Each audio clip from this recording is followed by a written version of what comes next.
And along those lines, Dean Spade also speaks to and parallels the discourse of Thistle, especially around the location of gender-neutral restrooms. And this is something that seems especially close to me when I look at sort of events hosted lately and the preference, very strong preference of the Trans Commission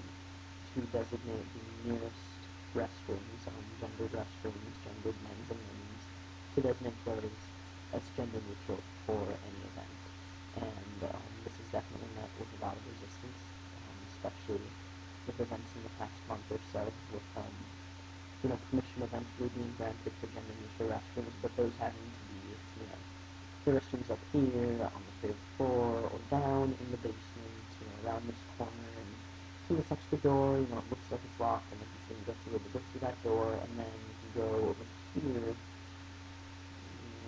The virtual restroom eventually, there is no sign that says it's a restroom, but you can tell because you'll open it and there's a toilet and a sink. That sort of stuff. And really as the Trans Commission, I think, and it looks really similar to stuff that Thistle and Dean Spade are talking about, try to flip that framework and say, no, well, we want to provide access for the most marginalized identities. Therefore, we want to make these nearest facilities gender neutral and initiate a flip of experience and say, if your preference is not to use this gender neutral space, if you don't want to be in a room exposing your genitals with possibly differently between genitals, or you just don't want to pee next to your family, there are gendered restrooms. In fact, there are other gendered restrooms in this university building, and you probably only have to go around one corner or up or down a floor. But really, we're flipping the experience that a lot of folks have in seeking out gender-neutral restrooms each day, having to go 3 or 4 buildings away, or look for that restroom that isn't labeled, or is labeled in a really confusing way. We want to flip that and give just a small bit of that experience to folks that desire to use a gendered facility to feel most comfortable and safe.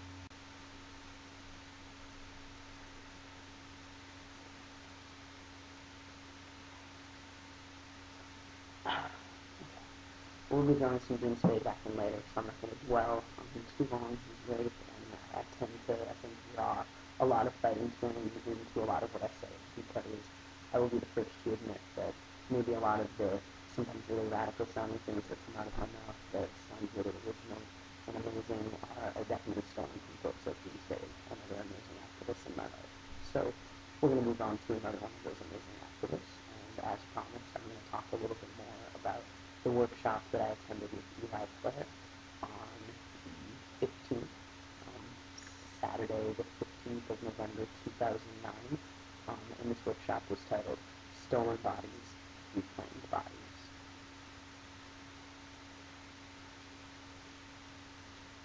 Like I said, this is all going to be about bodies and symbols. Again, in my workshop with Eli Clare, I was able to see a lot of parallels between even issues we were talking about that were sort of nowhere near the rest of the discourse that I'm kind of immersing most of this bibliography in. I saw that what Eli was really focusing on in talking about ways in which bodies are stolen away by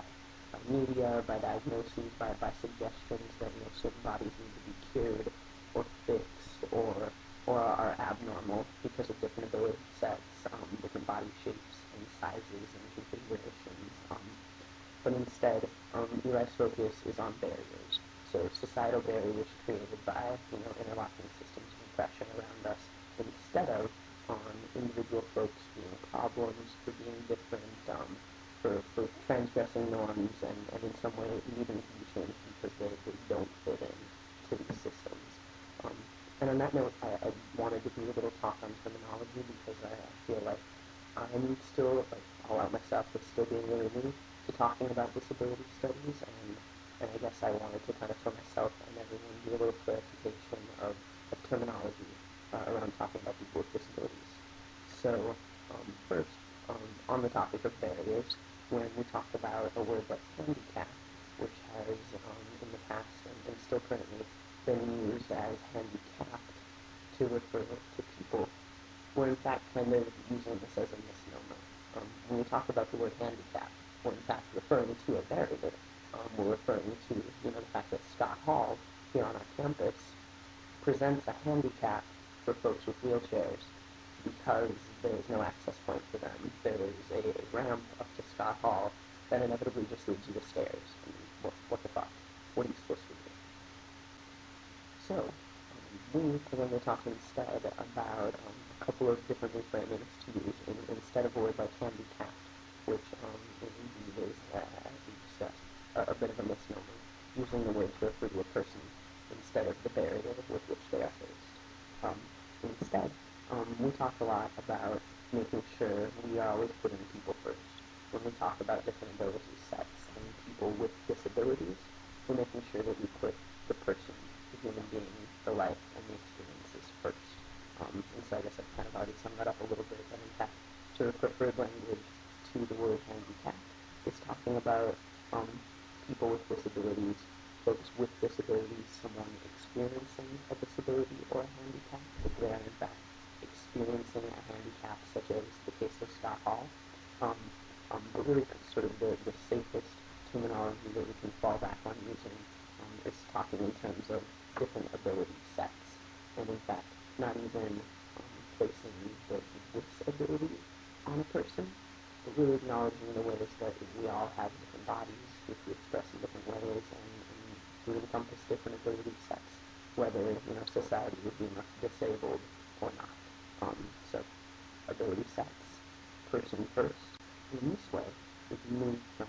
talking about awareness of people with disabilities, especially awareness events that would have folks, try on what it was like to be blind by impairing their vision in some way, or try on what it's like to be a person who uses a wheelchair by spending an hour or a day or 5 minutes in a wheelchair. So moving from thinking about this piece of awareness and knowing that these people's experiences exist and tragic and sad and we should help them, and moving instead to thinking about different ability sets and really making sure that spaces are accessible for all sorts of ability sets. So looking at where there is inaccessibility instead of looking at where there is disability. And so that was kind of a lot of what I mean from talking with you, that he has really radical ways of framing stuff that continue to push me in my language around disability and ability. And so a lot of our talk then focused on looking at the different modes through which bodies are stolen away, and that's in the case of this talk specifically talking about racialized and bodies that need to be fixed, and gendered bodies, and the ways in which those are stolen away from people, and the ways in which folks use, I think, especially the means of art to reclaim them, reclaim the right to inhabit a body that is viewed as abnormal, or what I'm going to now say instead is atypical, because that feels better to me and doesn't really put the focus on norms, but puts the focus on what is viewed as typical and acceptable. And it led me, like in these conversations, of course, back to restrooms and the ways we talk about bodies and restrooms as, again, looking at barriers based on a mixture of bodies and symbols, but in fact, gendered restrooms really present a set of barriers that are totally dependent on how someone is perceiving, or how, not even just someone, but how your body and symbols are perceived. Of course, Whitney brings us again, just as where Spade has brought us, and where I see this earth bringing us is looking at coalition building. Really, again, a movement away from identity politics, from static nature of bodies, to looking at material needs and coalition building around those needs. So specifically for me and for this chat, in the case of restrooms, but we can think further than that, even in terms that we've used to talk in class, specifically around looking at is welfare a queer issue.